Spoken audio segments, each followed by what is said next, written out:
नमस्कार दोस्तों, stock market studies में फिर से एक बार आपको स्वागत है।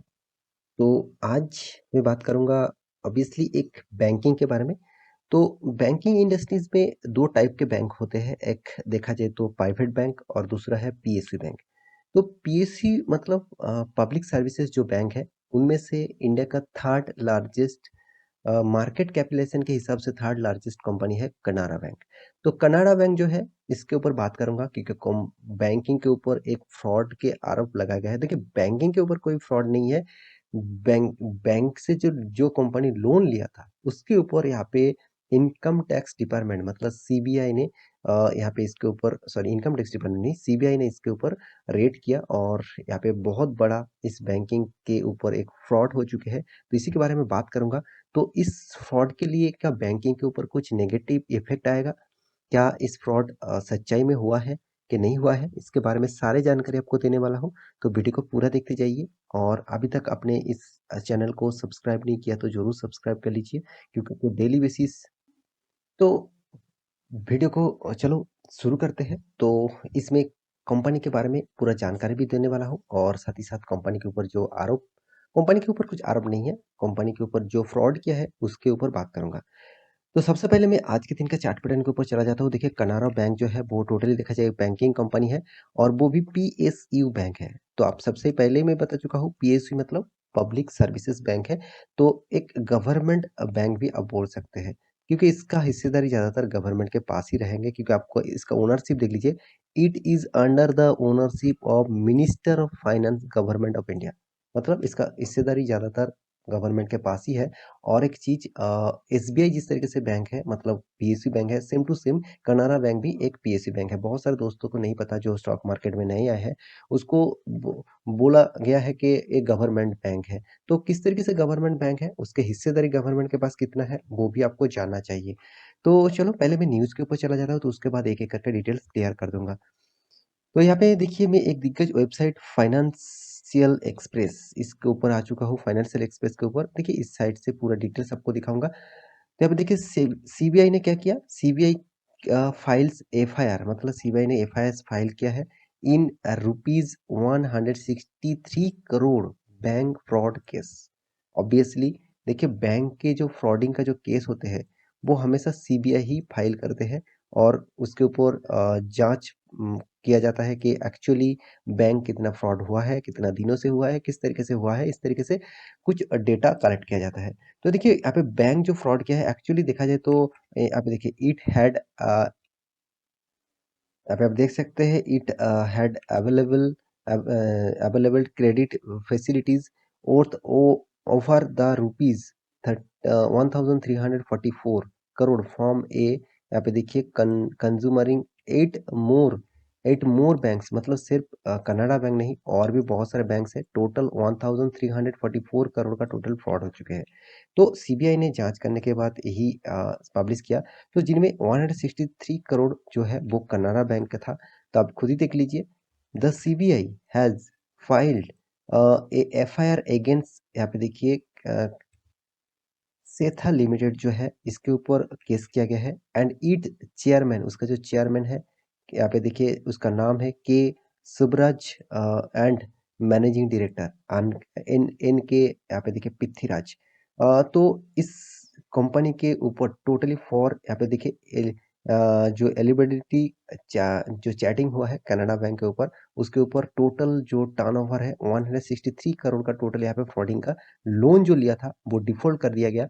और मतलब इसीलिए तो यहाँ पे जो लोन है वो डिफ़ॉल्ट कर दिया गया तो इसीलिए इस कंपनी के ऊपर मतलब यहाँ पे जो यहाँ पे जो केथिया लिमिटेड जो है इसके ऊपर फ्रॉड के आरोप लगाया गया है। देखिए कंपनी ने लोन लिया कितना 163 करोड़ का लोन लिया वो भी किस के कौन सा बैंक से कनाडा बैंक से। और वो लोन अभी डिफ़ॉल्ट करने के वाले हैं मतलब लोन वो चुकता नहीं कर पाएंगे इस तरीके से कुछ बैंक के ऊपर मतलब बताया जा रहा है। तो देखिए एक्चुअली कंपनी जो कंपनी फ्रॉड जिसके ऊपर फ्रॉड के आरोप लगाए गए थे कंपनी स्टार्टेड ओपनिंग 1981 और वहाँ पे देखिए वो भी तिरुचिरापल्ली जो है वो तमिलनाडु में है एंड यहाँ पे देखिए एंगेज्ड बिल्डिंग इंडस्ट्रियल के ऊपर कंपनी काम करते हैं, पावर सिलेक्शन इक्विपमेंट के ऊपर कंपनी काम करते थे। तो इसलिए बैंक के ऊपर बहुत ज़्यादा लोन कंपनी ने लिया है। सिर्फ़ कनाडा बैंक नहीं, ऑल ओवर 8 बैंक के ऊपर लोन लिया है। तो 163 टोटल कनाडा बैंक के ऊपर लोन था। तो अभी वो लोन क्या करने वाला है और यहाँ पे देखिए इट हैड अवेल्ड जो है sorry abled credit facilities worth over the 1344 crore. यहाँ पे देखिए टोटल जो है 8 बैंकिंग से इंडसइंड बैंक देखिए bank lead by IndusInd bank मतलब जो लीडिंग किया था इंडसइंड बैंक। और यहाँ पे देखिए कनाडा बैंक के ऊपर भी यहाँ पे total one of the 8 concern यहाँ पे देखिए कंस्ट्रीम मेंबर जो है जो उसके ऊपर यहाँ पे देखिए एक्सपोजर किया जा रहा है 270 करोड़ का total credit facility available by the company. तो कंपनी ने जो लोन दिया था वो यहाँ पे एफआईआर दर्ज किया गया है सीबीआई के माध्यम से। वो लोन अभी डिफॉल्ट होने वाला है।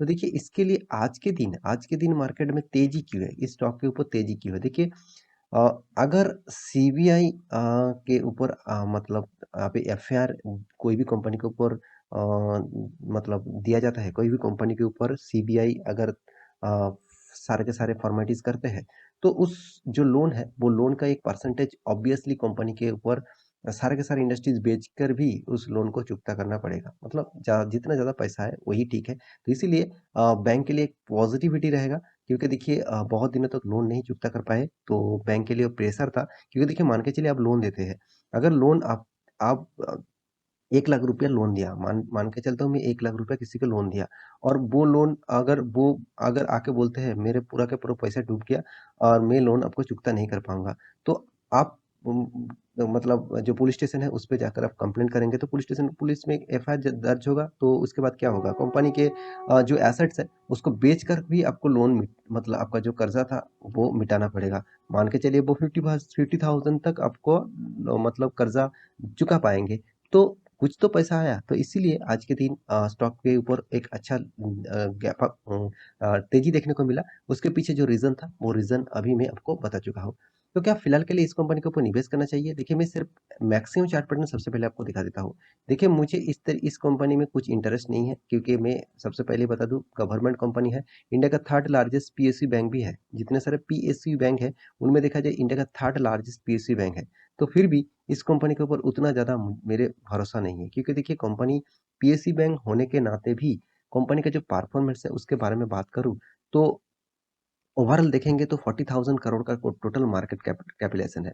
और कंपनी का पी रेशियो देखिए 6 है, बहुत लो है। कंपनी का इंडस्ट्रीज पी रेशियो थोड़ा सा हाई लेवल में है।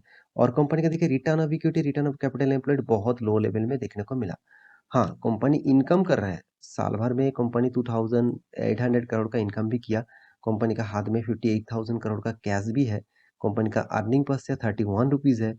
सब कुछ पैरामीटर पॉजिटिव में है। प्रोमोटर के पास 63% तक होल्डिंग आप बोल सकते हैं। डेप्थ ऑफ इक्विटी देख लीजिए 17% डेप्थ। देखिए बैंकिंग सेक्टर में डेप्थ ज्यादा होगा मानता हूँ, मगर 17% डेप्थ कुछ ज्यादा ही हो गया क्योंकि 10 लाख करोड़ से भी ज्यादा इसका डेप्थ है। इतना ज्यादा बैंकिंग लोन लेते हैं, मुझे तो पता नहीं बैंक कब मिटाएगा। तो देखिए यहाँ पे जो पैरामीटर है मैं आपके सामने रख रहा हूँ, देखिए आप खुद ही देख लीजिए। इंडिया का थर्ड लार्जेस्ट पीएसयू बैंक है, प्राइवेट जो सेक्टर बैंक है, सॉरी पब्लिक सेक्टर जो बैंक है वो इंडिया का third largest Canada bank third number position में है। तो इस कंपनी के जो हर क्वार्टर के रिजल्ट और हर साल के रिजल्ट आप देखेंगे तो देखिए हर साल में कंपनी तो प्रॉफिट तो करके आए हैं। हाँ, बीच में कंपनी 2-3 बार लॉसेस भी किया क्योंकि 2016 में लॉस किया, 18 में किया और 2020 में किया। तो फिर भी इस कंपनी के ऊपर आपका अगर निवेश है तो ऑब्वियसली आप कंटिन्यू कर सकते हैं। देखिए मैं ये नहीं कहूँगा कल जाकर आप इस कंपनी से पूरा माल बेच दीजिएगा। आप स्टडी करेंगे तो पूरा डिटेल्स आपको क्लियर हो जाएगा। देखिए मैं निवेश नहीं करके रखा इसका मतलब आप भी निवेश नहीं करेंगे। इस तरीके से गलतियाँ मत करिए। आप पहले स्टडी करिए, उसके बाद आपको लगे हाँ कंपनी में पोटेंशियल है फ्यूचर में, तो आप निवेश कर सकते हैं। तो मेरे हिसाब से मैं गवर्नमेंट कंपनी के ऊपर निवेश ज़्यादा करता नहीं हूँ। मतलब निवेश करता हूँ तो छोटा-मोटा अमाउंट लगा देता हूँ। फिर भी मैं कनाडा बैंक के ऊपर उतना फ़ोकस नहीं रखता हूँ क्योंकि मैं ज़्यादातर निवेश एसबीआई के ऊपर फ़ोकस ज़रूर रखता हूँ। क्योंकि एसबीआई जो है ये भी एक पब्लिक सेक्टर बैंक है और इसके ऊपर फ़ोकस क्यों रखता हूँ क्योंकि कंपनी हमेशा प्रॉफ़िट भी करते हैं, साथ ही साथ कंपनी आपको रिटर्न भी पॉज़िटिव में देते हैं। तो इसमें इन्वेस्टर की कितना हिस्सेदारी है वो भी देख लीजिए। प्रोमोटर के पास 62, एफआई 7%, डीएस 13% और पब्लिक 15%। हर इंडस्ट्रीज इसके ऊपर इन्वेस्ट करके रखे हैं। ऑब्वियसली कंपनी में कुछ खराबी नहीं है, कंपनी प्रॉफिट तो करके है। सो दोनों बात यहाँ पे मुझे नेगेटिव लगा, वो है बैंकिंग का टोटल कर्जा, मतलब टोटल जो वॉरिंग है, साथ ही साथ कंपनी गवर्नमेंट के साथ जुड़े हुए हैं, मतलब गवर्नमेंट का हिस्सेदारी इस कंपनी में सबसे ज़्यादा है। तो इस दोनों चीज़ मुझे थोड़ा-सा नेगेटिव इश्यू लगा, तो इसलिए मैं इस कंपनी के ऊपर उतना फोकस नहीं रखता हूँ। तो आपके पास इस कंपनी की हिस्सेदारी है तो मुझे ज़रूर कमेंट करके बताइएगा। मतलब अब आप ज़रूर कमेंट कर सकते हैं और कितना हिस्सेदारी है आप बोल भी सकते हैं। और आपके लिए मैं ज़रूर इस तरीके से वीडियो कंटिन्यू लेते आऊँगा। तो वीडियो को प्लीज़ शेयर भी करिए और चैनल को सब्सक्राइब भी करिए। मिलते हैं नया स्टॉक लेके, तब तक के लिए अच्छे से रहिए, अपना ख्याल रखिए।